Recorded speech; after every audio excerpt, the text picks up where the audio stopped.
Just a little tip here.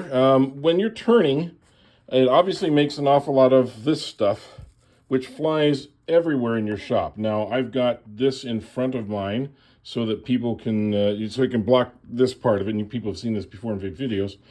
But the other thing I have is behind me, and that is this. It is just a simple curtain. I bought this tarp at Harbor Freight. I think it was about $3. And what it does is it deflects everything so it falls right to the floor here instead of going all the way to the wall behind it. And it's easy enough to just take right over to the side, get out of my way at any time. And very lightweight.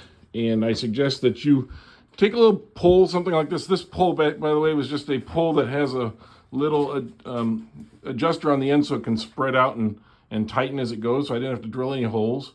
Got some cheap hangers, couple grommets, and that's it. This whole thing cost me maybe $1, I'm sorry, about $10.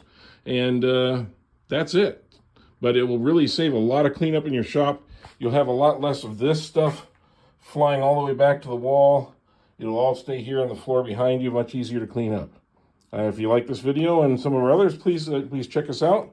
Give us a like button, comment, subscribe. We like it all. Thank you.